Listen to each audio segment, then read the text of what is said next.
We turn next right here to Tampa, Florida. They're, of course, watching the weather, too, at the Republican National Convention. You can see everybody out in force right behind me there. And shortly before we came on the air, Mitt Romney became the official nominee, 1,144 votes, putting him over the top. New Jersey, 50, Romney.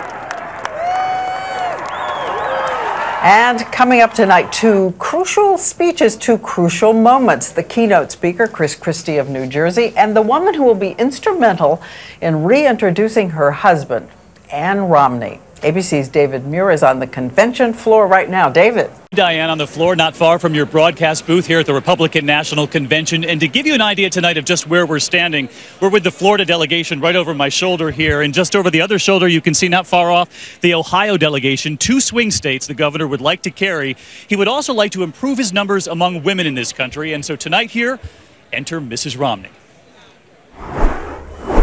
Mitt Romney and his wife Ann arriving in Tampa today, just hours before Ann Romney will appear before her biggest audience ever. On the plane to Tampa, Mrs. Romney in the front of the cabin, her glasses on, tweaking her speech. She brought her homemade Welsh cakes to the back of the plane and delivered something else, a hint at what's coming tonight. You will see that my speech is heartfelt. Her speech comes at a much-needed time for the Romney campaign. The most recent ABC News Washington Post poll showing only 35% of women voters in this country have a favorable view of Mitt Romney. 54% actually have an unfavorable view of him, which is why the stakes are so high for Mrs. Romney tonight, who plans to try and lure some of those women voters. Mrs. Romney late today taking to the stage for a practice run of sorts, the campaign hoping her primetime appeal will help. He's got more energy than any person I've ever seen, really, truly. And while Mrs. Romney will offer a more personal side to her husband, a more revealing look, expect a rousing one from New Jersey Governor Chris Christie tonight, the firebrand set to ignite the Republican base. But which brand of Christie will we get? Your rear end's going to get thrown in jail, idiot. If what you want to do is put on a show and giggle every time I talk, well, then I have no interest in answering your question.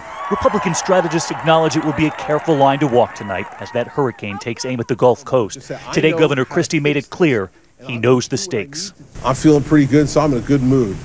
You have seen otherwise from me. Of course, Ann Romney, though, up first tonight. And Diane, as you know, she's been practicing inside a high school auditorium in New Hampshire 2 days in a row. And I'm told there were just a handful of people inside that room, her husband one of them. And as it was described to me, he had a grin from ear to ear.